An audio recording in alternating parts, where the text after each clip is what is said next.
મંચ ઉપર આપણા સૌ વડીલો, દાતાશ્રીઓ અને મુકેશભાઈ જેવા આપણા સમાજના ખૂબ સારા એવા વક્તા અને અહીંયા નીચે બેઠેલા તમામ ભાઈઓ બહેનો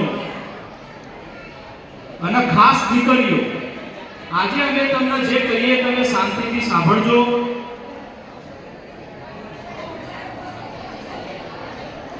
આજે અપરિણિત દીકરીઓ કેટલી આવેલી? હાથ ઊંચો કરજો. જે દીકરીઓના લગ્ન ના થયા હોય એવી કેટલી દીકરીઓ આવેલી? હાથ ઊંચો કરજો. આપણો જ સમાજ, અમે તમારા ભાઈઓ છીએ. થોડી વાર માટે અવાજ બંધ કરજો. ગુજરાતની અંદર તમામ જ્ઞાતિ સમાજની અંદર એક જબરજસ્ત પીડા,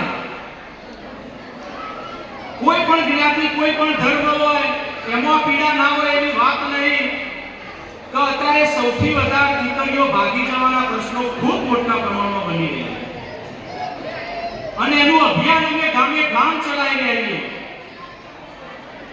આપણા સમાજના આગેવાનો પણ આ બાબતની ચિંતા કરતા હોય. હમણાં ભાઈચંદ બાપા બોલે એમની આગવી શૈલીમાં એમને સમાજની મૂળ ભાષા આપણને પરિસ્થિતિથી વાકેફ કર્યા. પણ અત્યારે મા બાપની જો મોટામાં મોટી સમસ્યા હોય ને તો દીકરીને મોટી કરવી અને સારા ઘરે લગ્ન ના કરાય ત્યાં સુધી મા બાપને ખૂબ ચિંતા થતી હોય. આજે હું તમને એક વાત કરવા માંગુ છું દીકરીઓ હોય એમના માટે. બીજું મા બાપે શું ધ્યાન રાખવું અને દીકરીઓએ શું ધ્યાન રાખવું એની મારે ટૂંકમાં વાત કરવી. આમ તો અમારો કાર્યક્રમ 1 થી 2 કલાકનો કાર્યક્રમ હોય. હવે બે હાથ જોડીને વિનંતી કરું, તમે અવાજ કરશો નહીં. જ્યારે તમે સાંભળવાનું હોય ને અવાજ કરો ને ત્યારે ત્યાં પોલીસ સ્ટેશનનો આપણો અવાજ કરીએ તો આપણી વાત કોઈ સાંભળતું નથી અને એ પોલીસ સ્ટેશન આપણે ના પહોંચવું પડે એના માટે તમે આજે શાંતિ રાખો. અને ખાસ અપરિણિત દીકરીઓ જેટલી હોય એ વાત મારી શાંતિથી સાંભળજો. કેમ કે આજે દીકરીઓના મા બાપનું મહત્વ સમજવું પડશે તો તમારા માટે મા બાપ શું મહત્વના. આજે દીકરીઓ આપણો સમાજ, આપણી ભારતીય સંસ્કૃતિ, મા ઉમિયા અને આપણું સમાજ આપણું કેટલું ધ્યાન રાખે ને આજની દીકરીઓ દીકરાઓએ ભૂલી ગયા. આપણી ભારતીય સંસ્કૃતિ શું હોય એ બધા ભૂલી ગયા. તો આજે દીકરીઓને હું કહેવા માંગુ કે તમે તમારું બાળપણ યાદ કરો. એક જમાનો એવો હતો કે સ્ત્રી ભ્રૂણ હત્યા થતી હતી. એક જમાનો એવો હતો કે સ્ત્રી ભ્રૂણ હત્યા થતી હતી. કોઈના ઘેર દીકરીનો જન્મ થાય તો સાસુ કે સસરા રહ્યા એમને તિરસ્કાર કરતા હતા. તો અત્યારે જે દીકરીઓ જન્મી એમને કહેવા માંગુ કે તમારા મા બાપે એ દુનિયાનો પરવા ના કર્યો. 9 મહિના એમના પેટમાં સિંચન કર્યું અને દુનિયાના પરવા કર્યા વગર આ જમીન ઉપર જો અવતરણ કરાયું હોય તો તમારા મા બાપે અવતરણ કરાયું એટલે તમારા માટે મા બાપ. જ્યારે તમારું જીવનમાં અવતરણ થયું, આ ધરતી ઉપર અવતરણ થયું એટલે તમારા પપ્પાએ તમને ઘોડો બનીને ઘરમાં અંદર ફળ્યા છે. ઘોડો કરીને ખભા ઉપર બેસાડીને આખા ગામમાં ફળ્યા છે કે જુઓ આજે મારી દીકરી કેવી લાગે, આ મારી દીકરી કેવી હે. એવી રીતના આખા ગામમાં ફર્યા હોય. જ્યારે તમને ચાલતા તમારા મા બાપે શીખવાડ્યું.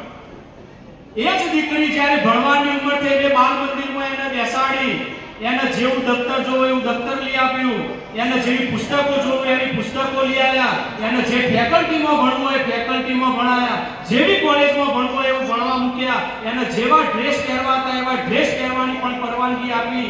તમારે એક્ટિવાની જરૂર પડી તો એક્ટિવા તમને લઈ આપ્યું. આ દુનિયાની ટેકનોલોજી સાથે જોડાયેલા રહો એના માટે તમને મોબાઈલ લઈ આવ્યો અને એ મોબાઈલનો દુરુપયોગ કરી અને આ કળિયુગના વાયરાની અંદર કહું તમારો દોષ નહીં પણ કળિયુગના વાયરાની અંદર કોલેજની અંદર ખરાબ છોકરા અસામાજિક તત્વો હોય એ તમને ક્યાં ફોસલાઈને લઈ જાય અને તમને ભગાડી લઈ જાય અને જ્યારે સમાજના વડીલો કે મા બાપ પોલીસ સ્ટેશનમાં અમે મળવા આવીએ ત્યારે દીકરીઓ શું કઈ ખબર નેચું મોઢું કાઢી કે હું મારા મા બાપને ઓળખતી નથી, ડાયરેક્ટ બીવરની થઈ જાય.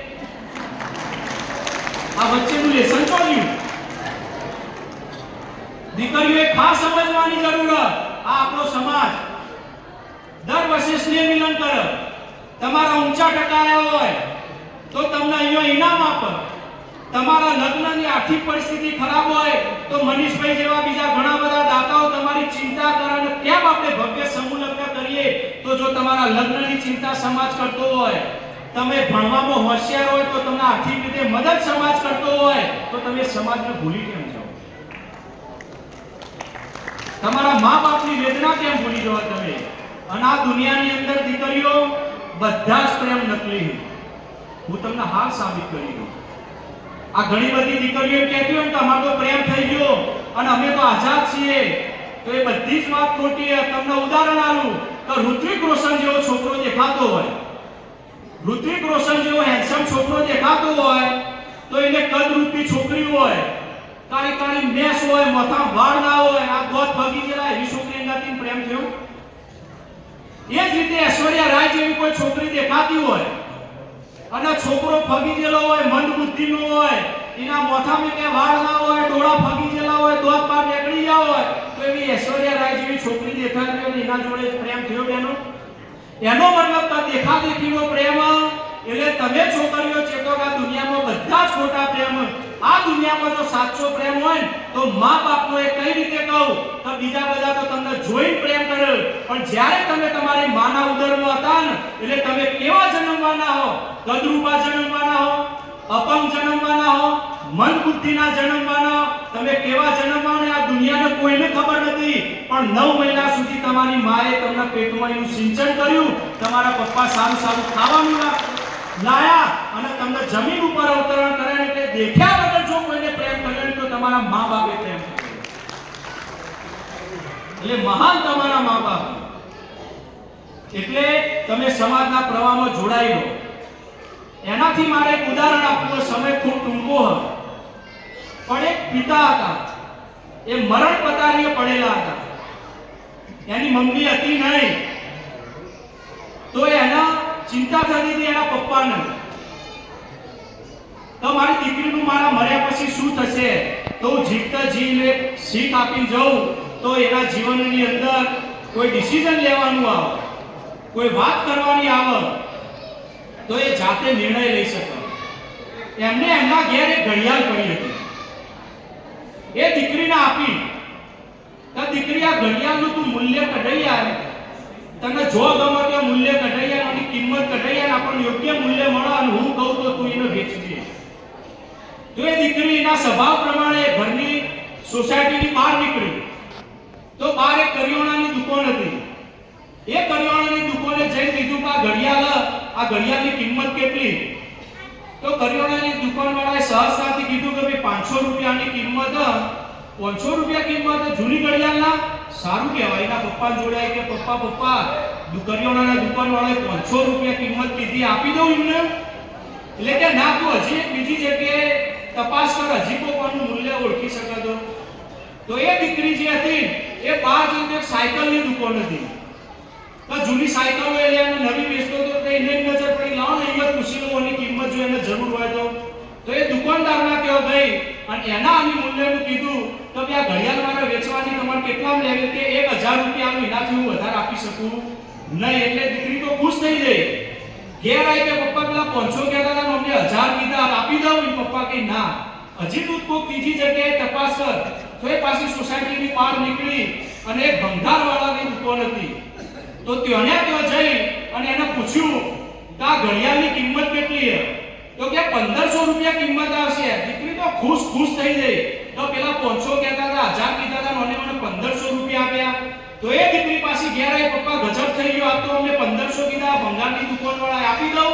એ પપ્પા કહે ના, હવે હું બતાવું એ જગ્યાએ તું જા, આ ઘડિયાળની યોગ્ય કિંમત થશે. તો એ ઘડિયાળ હતી એન્ટિક પીસ હતો. એન્ટિક પીસની મૂલ્ય રહ્યું ને એની કરોડોમાં હોય, લાખોમાં કિંમત હોય. તો કે આપણા મહેસાણા બજારની અંદર એક એન્ટિક પીસ જે લઈ રહ્યા એમના ત્યાં તું જા અને આની કિંમત તું તે મૂલ્ય કરાય, કદાચ તને યોગ્ય ભાવ આપશે. વિચાર કરો, દીકરી જાતે જો ફરી ત્યાં એને કિંમત શું મળી? અને એના પપ્પાએ કીધું એટલે સ્કૂટર લઈને ત્યાં પહોંચી જઈ અને એ ઘડિયાળ એમને બતાવી અને કીધું તો આ મારા જૂની ઘડિયાળ મારે વેચવાની, એની કિંમત કેટલી આવશે? તો જે આના જાણકાર હતા, જે આનું મૂલ્ય સમજતા હતા, એને તરત કીધું દીકરી 1 લાખ રૂપિયાથી વધારે હું આની કિંમત નહીં આપી શકું. કહેવાનો મતલબ એ દીકરી ઘેર આવી, એના પપ્પા જોડે ખુશ થઈ ગઈ કે પપ્પા ગજબ થઈ ગયો, પેલા 500 માં માંગતા હતા, 1000 માં માંગતા હતા, અમને લાખ રૂપિયા કિંમત કીધી. ત્યારે એનો મરણ પથારીએ પડેલો બાપ બોલ્યો કે દીકરી, જ્યારે તમે બજારમાં જાતે ખોળવા જો અને તમારું કોઈ મૂલ્ય ના કરી શકે, પણ તું મારા મર્યા પછી જે તારું મૂલ્ય કરી એને તારી જાત સોંપજે. તો અહીંયા જે દીકરીઓ બેઠી એને કહેવા માંગુ કે તમારા માટે સમાજ ચિંતા કરે, તમારો મા-બાપ ચિંતા કરે. સમાજમાં ઘણા બધા એવા સારા યુવાનો તમને સમાજની અંદર 10-15 છોકરા બતાવીએ, એમાંથી તમારે એક પસંદગી કરવાની હોય તો પછી પેલા બજારમાં પેલું 50 રૂપિયાનું પેટ્રોલ પુરાઈને ફરતા હોય, ભાડેથી બાઇક લઈને આયા હોય, વી માર્ટમાંથી ઉસીનો કપડો લઈને આયા હોય અને એમને તમે મોહીને જતો રહો તો એવું કરતા મા-બાપે શું ધ્યાન આપવું? આમ તો વિષય ઘણો જરૂરી છે, પણ મા-બાપે શું ધ્યાન આપવું એ વાત કરીને આપણે પૂરી કરીએ છીએ. એવું હોય તો બપોર પછી સેશન